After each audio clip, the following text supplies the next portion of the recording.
I'm telling you, these countries are calling us up, kissing my ass. They are dying to make a deal. Please, please, sir, make a deal. We had that 84% retaliation from the Chinese overnight, and now we're getting a retaliation from the European Union just in the past couple of moments. But some of these tariffs do appear to be sort of politically targeted to hit certain agricultural products and other things in the United States that would hit particularly red states. Last night, Donald Trump spoke at the National Republican Congressional Committee dinner about his disastrous global trade war.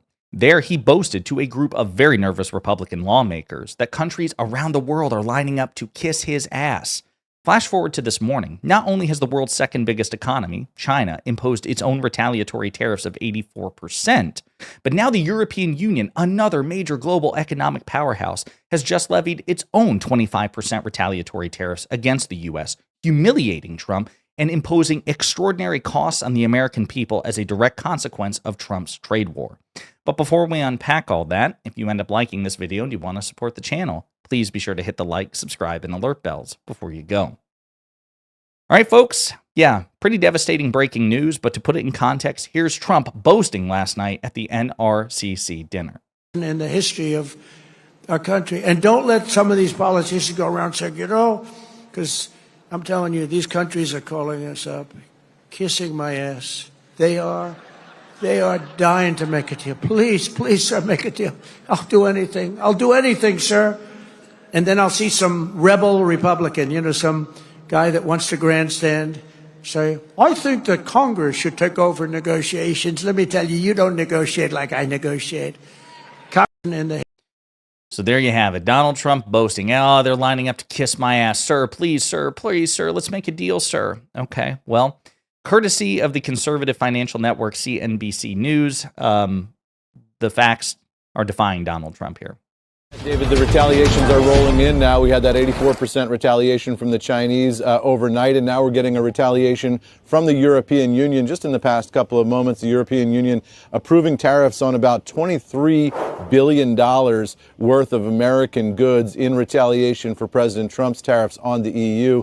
Some of these tariffs, there's an extensive product list here, which I won't go through, but some of these tariffs do appear to be sort of politically targeted to hit certain agricultural products and other things in the United States that would hit particularly red states or the states closest to American political figures. So no comment from the White House. I just spoke to some folks in the West Wing. No comment from the White House yet on the Chinese. So, interesting. It's almost like a shot and chaser moment. Guys, no problem. I got it totally under control. Everyone's lining up to kiss my ass because I'm the big dog here. I can do whatever the fuck I want. Oh, what's that?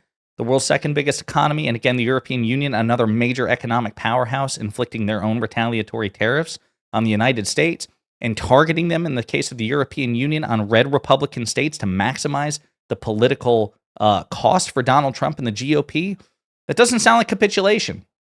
The European version of Politico, or the European subsidy of Politico, reports on this. The EU takes revenge on Trump's tariffs as the countries approve a $20 billion retaliation, $20 billion pound retaliation.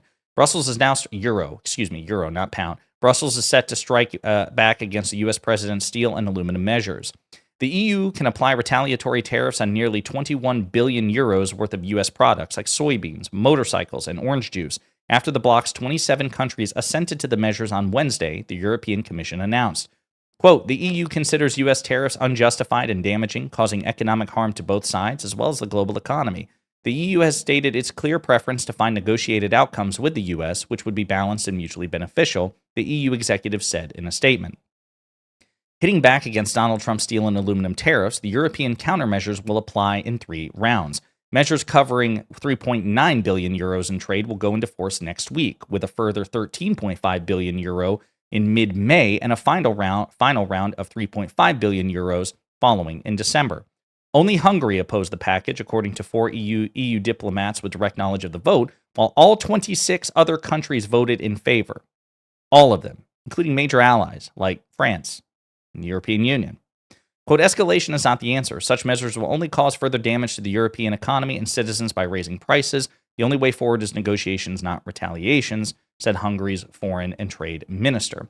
And of course, Hungary's leader is quite friendly with Donald Trump, who loves and wants to emulate the leaders of both Turkey and Hungary, Orban and and Erdogan, 14 EU countries would have needed to vote against the retaliation, which had been seen unlikely considering the shows of unity in recent weeks. The retaliation does not yet respond to Trump's imposition of 20% reciprocal tariffs on all EU exports, which came into force on Wednesday, and his latest 25% tariffs on cars. Trump also said tariffs on pharmaceuticals are coming soon. The European Commission is considering putting forward its countermeasures on those tariffs as early as next week. Quote, "It will for sure be soon. I expect it could be as early as next week," trade spokesperson Olaf Gill said Tuesday. So, China's not bending the knee. The European Union's not bending the knee. Washington Post reports on this. Stock opens flat, bonds retreat as China, EU retaliate against U.S. tariffs. Stocks had a muted opening Wednesday after the Trump administration's harshest tariffs yet went into effect overnight, followed by China and the EU retaliating. Stocks had a muted opening on Wednesday after the Trump administration's harshest tariffs went into effect overnight, followed by China and the European Union retaliating with steep duties on U.S. goods. The S&P 500 and the tech-heavy NASDAQ Composite Index traded essentially flat in the opening minutes of regular trading. The Dow Jones Industrial Average, which contains a much smaller set of just 30 stocks, fell less than 1%.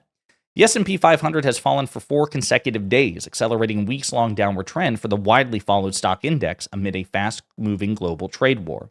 Anxiety about the U.S. economy affected other assets. The 10-year U.S. Treasury bond, typically seen as a safe haven when markets are unsettled, rose sharply to nearly 4.5%. Yields move inversely to prices, meaning investors are quickly selling U.S. bonds. The Trump administration's tariff on 86 countries took effect after midnight, with duties on Chinese goods raised to 104%. China quickly responded with an 84% duty on all U.S. goods and has said it won't back down. So again, I'm sure there are some countries out there that are lining up to kiss Trump's ass, especially when they can't even remotely compete economically speaking. But it matters when China and the European Union are not only not backing down, they are retaliating. And then, of course, we have to look at what our biggest trading partners, Mexico and Canada, are doing here in North America. We'll get into that in just a second. The EU issued retaliatory tariffs of its own with 25% duties on some U.S. products. Ahead of that announcement, European markets sold off overnight. Treasury Secretary Scott Bessent offered a rosy assessment of the health of the U.S. economy, saying on Wednesday, while acknowledging, quote, a little uncertainty. Bessent characterized China as the, quote, biggest offender in the global trading system and compared its economy to, quote, the broom carrying buckets of water in Disney's Fantasia. Quote, it never stops. Quote, they just keep producing and producing and dumping and dumping. He said the administration could probably reach tariff deals with the U.S. allies and then approach China as a group. The problem is that you are alienating our allies. You are making them more inclined to run to China. We have heard reports that South Korea, for example, that they've reached out to China. I believe I've heard as well, I'm mixing it up, that Japan is also reaching out to China. That would be even more unlikely than South Korea, but it's happened in the sense that Trump is pushing nominal allies, economic allies, into China's arms. I mean, we've also heard reports that, again, Canada and Mexico as well will be looking to diversify their economic reliance instead of just depending on the United States as well.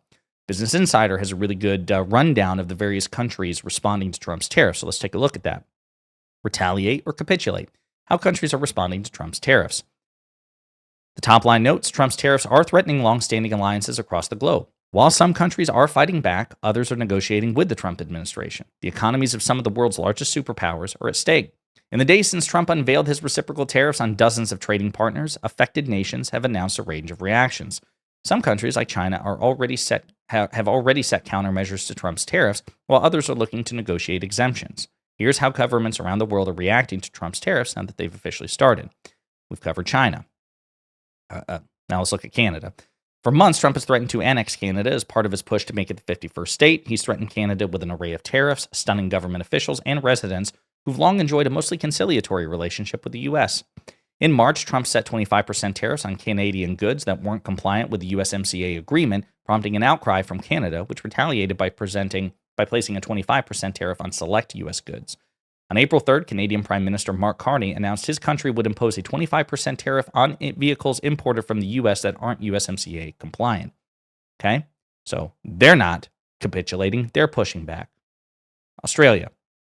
Trump announced last week that Australia would be subject to the administration's 10% baseline tariff rate. Australian Prime Minister Anthony Albanese responded swiftly. The U.S. administration's tariffs have no basis in logic, and they go against the basis of our two nations' partnership. This is not the act of a friend. But he said that Australia didn't plan to retaliate with the reciprocal tariffs. We will not join a race to the bottom that leads to higher prices and slower growth, he said. On Tuesday, Democratic Senator Mark Warner of Virginia forcefully pushed back against Trump's tariff on Australia during a hearing with U.S. Trade Representative Jamieson Greer. And I saw this clip. It went viral. He was getting so fed up, Warner was.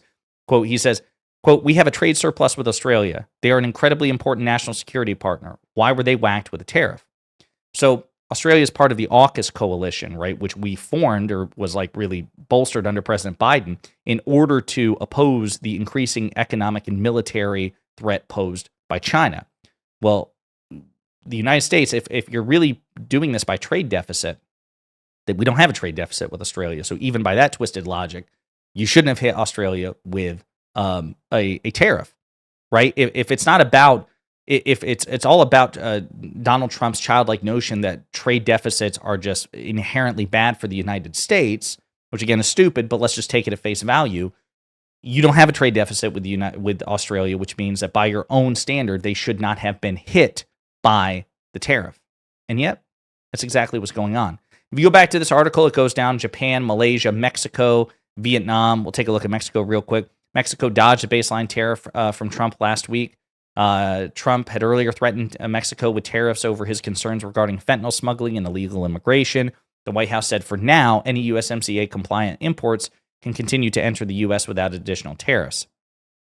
Mexican President Claudia Sheinbaum lauded her good relationship with the Trump administration for avoiding any additional levies from Trump last week. And she, by the way, has like an 84% approval rating, so she's kicking ass there in Mexico and probably is leading the world in being able to expertly manage Donald Trump to the extent that anybody is capable of doing so. But yeah, there you have it, folks. Again, the world's second biggest economy has imposed its 84% retaliatory tariffs against the United States. The European Union, another major economic powerhouse in the world, is now imposing its own 25% retaliatory tariffs against the United States, targeted to punish red Republican states and red Republican voters as a direct consequence of what Trump is doing. And there's no telling where we'll go from here, but it sure seems like the countries that, again, economically matter the most are not lining up to kiss Donald Trump's ass. So we'll see what happens from here. In the meantime, let me know what you think in the comments.